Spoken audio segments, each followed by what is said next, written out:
So, what do you think rockstar excess, the history of swear words, and modern productivity hacks all have in common? Well, it turns out they're all about boundaries, how we break them and how we build them back up. Today we're diving into words, numbers, and boundaries. We're going to start with lives that had, well, pretty much no boundaries at all, and end with a strategy for creating your own. Let's get into it. I want to start with just one number, 20,000. Just let that sink in for a second. What in the world could that possibly be? Well, that number comes from the legendary NBA Hall of Famer Wilt Chamberlain. In his book back in 1991, he laid it all out there. He said, yes, that's correct, 20,000 different ladies. At my age, that equals out to having sex with 1.2 women a day every day since I was 15 years old. I mean, it's just a mind-boggling statistic, right? It paints a picture of a life lived with seemingly no boundaries whatsoever. And that kicks off our first section, shocking numbers, public lives. Because, as it turns out, Wilt the Stilt Chamberlain was far from the only one attaching a jaw-dropping number to his private life.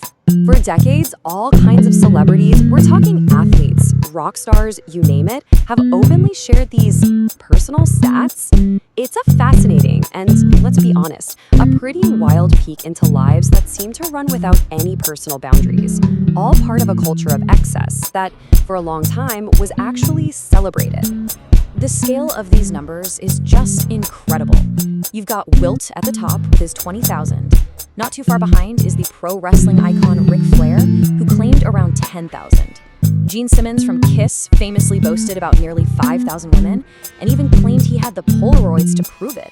And then, way at the other end of the spectrum, you've got a superstar like Mariah Carey, with a claimed number of just 5. And Mariah said it herself. I've only been with 5 people in my life, so I'm kind of a prude, honestly, compared to most others in the field. It's just a huge reminder that this boundary-free lifestyle is definitely not some universal rule, not even for the rich and famous. So it's clear a number can totally define someone's public image and just shatter our expectations. But numbers are just one way to break boundaries.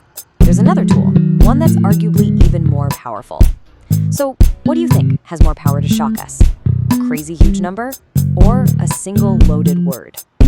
And that brings us right to our next section, the power of a word.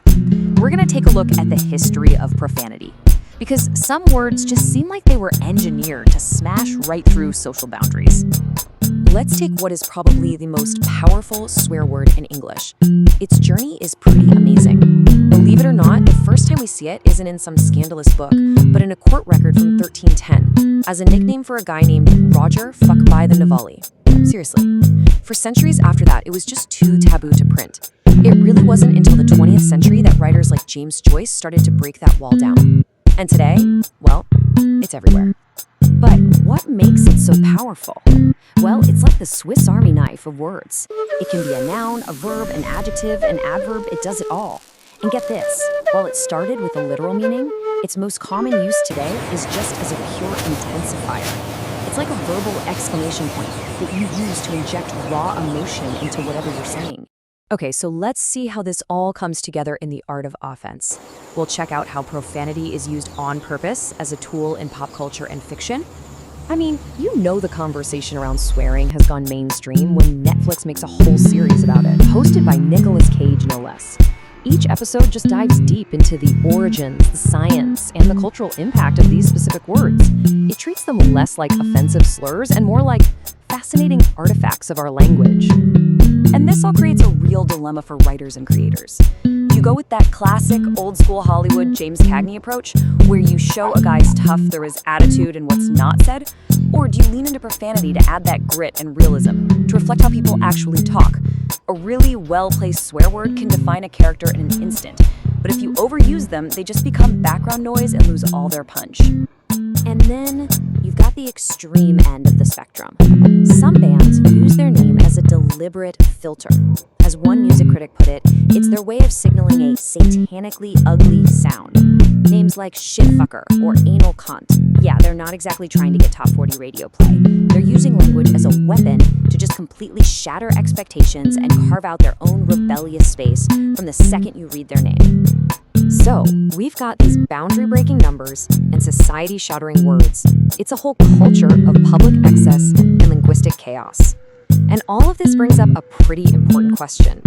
After all this, how does anyone actually manage to focus and get anything done? And this is where we're going to do a complete 180. We're shifting from a world of no boundaries to a super practical strategy for building them.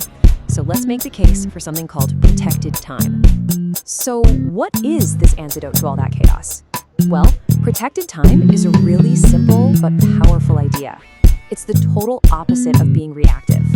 Instead of letting your day get hijacked by endless emails and notifications, by other people's priorities, you proactively carve out and defend these dedicated, distraction-free blocks in your schedule for your own deep, focused work. And the process for creating it is just beautifully structured.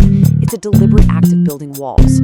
First, you treat your focus time like a non-negotiable meeting on your calendar. Then, you communicate that boundary. You let your colleagues know when you're off limits. The really crucial step is going digitally silent, shutting off that constant stream of notifications. And by grouping similar tasks together in these blocks, you create the perfect conditions for deep focus. This isn't just time management, it's boundary management. Okay, so this brings us full circle, right back to our core themes: words, numbers, and boundaries. Let's pull all of these different threads together. We've basically looked at two opposite ways of living. On one side, breaking boundaries is this very public performance, right? Using extreme numbers and shocking words to grab attention in a chaotic, reactive world. And on the other side, building boundaries is a private, proactive choice. It's about scheduling your time, communicating your limits, and getting rid of distractions so you can actually get some control back. So, we've seen how words and numbers can be used as these powerful tools to tear down personal and social boundaries, usually for some kind of public attention.